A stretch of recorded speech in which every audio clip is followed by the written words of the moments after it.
recently, man, I remember I'm watching an episode of Street Fighter League, and Kwaba is going crazy as usual for Mina and for Hermes Benatori, his teammates, right? And the Twitch chat was wild, and I don't know if you peeped. The Twitch chat, like, it was very split. You know, there's a lot of people who were like, oh yeah, like, this is hilarious. And there's some people like, oh, how can this even be allowed? No pun intended. You know, how is this possible? This could mess up the competitive integrity, things like that. So, is there a such thing as being too loud?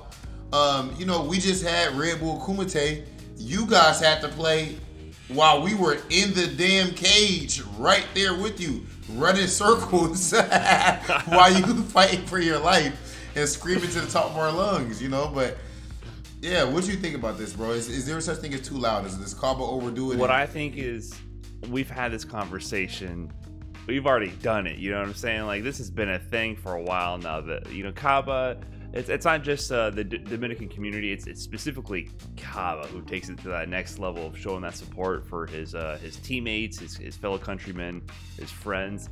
And you know, this was a debate a while ago. People were like, "Oh, you can't be cheering that loud. You can't be interrupting the flow of the gameplay." And I think it comes from a good place, but I think there's a bit of a misunderstanding, a bit of a cultural clash here going on. There's people who are used to the esports environment of people in soundproof booths, separated from the crowd, not interacting at all with the other competitors, hiding all information from each other, and then the crowd is miles away, absorbing the action on a big screen somewhere else, and then they provide the golf claps when appropriate, right?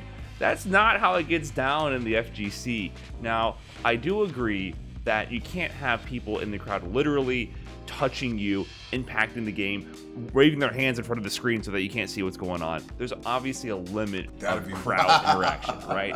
But you were there in the LCQ, Rob. You were there yelling your ass off again, losing your voice. We were all crowded around the setup, right? Of but course. That's how, so if anybody, that's just how it goes. It's easy to forget. Like, for me, it's easy to forget that a high percentage of the viewers have not been to offline majors, because I'm so used to our offline community, but a big part of our community never been offline. Guys, when we play in tournament, this is regular. People are right here. I would say right, literally in a huge group, especially if you're anybody with like any name, or even if you don't have a name, but like just it's at an advanced part of the tournament. The better you are, the more people are going to be crowded around. And you're going to hear all kind of yelling. Sometimes it's going to be biased yelling for the other player. You know, that just is what it is. Or the people rooting for you are screaming, and it becomes a screaming contest between the two people. There's jokes, there's all of that. You know, people just try to make sure that they're not close enough to the point where they don't touch you, they don't bump your chair. As long as there's no physical touching, then that is what it is, yo. That's a part of the game. Is there a such thing as being too loud? Bro, that's called excitement. The louder that people are, the more entertainment, if anything, like, because that means that you're emotionally invested into this match. To me, you know, why should the viewer be interested and excited if the people on camera are not excited too, man? Like, you know, if you're not excited, you might not be that passionate about this thing. But yeah, this is just regular. This is par for the course, and this is one of the reasons online and offline are different. This is one of the reasons different. They are. So when you gotta handle it. When you do good, that's why you heard problem, complaints, that. But you know, we need to talk about problem, but we do that later, because that's important to address. Because I know he want to make. Don't worry, problem, I got you. But you know, when problem in this interview, you know, offline, man does the thing. He wanted to make sure that he clarified that. One of the big differences is, you know, a lot of people try to tell me that so-and-so players is nice from online exclusively. I don't disagree that there are players who don't really play offline, but that are really good, like online players, and they really have talent.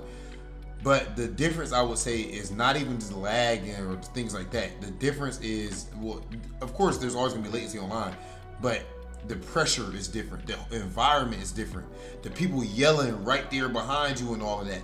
I can play classical music right now while I'm playing in a tournament or whatever. You know what I mean? Put on some Beethoven or do I light know a anybody candle else? or something, Wow. you know. Yeah, light a candle. Yeah, anything that I put, anything that I want to do. So yeah, this is just how the FGC is, bro. We need this. This is our lifeblood.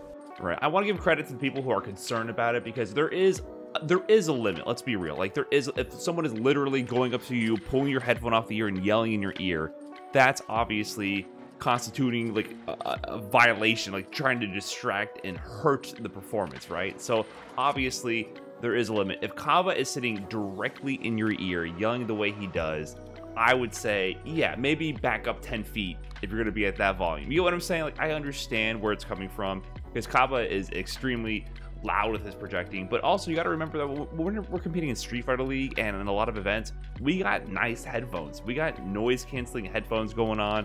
We can't necessarily hear the crowd at full volume. And I think people are just used Astros to, like, right there, the level Brian. of That's them separation. Astros. Make sure y'all cop them Astros Astros. are doing work. They're A10s, doing work. A40s, whatever you need. Right. So, like, in Red Bull Kumite, like, we're in the cage. So if you're in the crowd going off, there's a bit of separation. So I think people are concerned about the degree of distance physically. In Street Fighter League, you know, it's pretty close. The teams are kind of huddled up right there. They can see them in the background.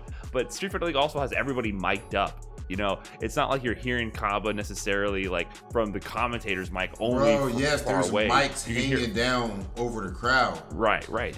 The crowd is mic'd up, so it also sounds more in your face than it necessarily is. So I think it's just jarring for people to hear the crowd like that. It's jarring for suddenly the teams are mostly modest during the gameplay, then suddenly DR turns up and Kaba lets it go. I think people are just like caught off guard more than anything. But I love that energy, especially when it comes to setting up like the moments like DR versus USA at Texas Showdown. You know, when it was yes. Men Oh my God, that was fire, bro. Finals I had ever seen for a ranking event, specifically because Kaba set it off, and then we're like, we can't let USA go down like this. You know what I'm saying? So it became DR versus USA, and then the crowd fed off each other, and then the players fed off that. You know, it all feeds into the energy. So that's when Mena won, and then he had to he put the DR flag on his back after he won and everything. After he had to silence, when Mena won, he had to silence the crowd. You know what I'm saying? Because USA got a little loud.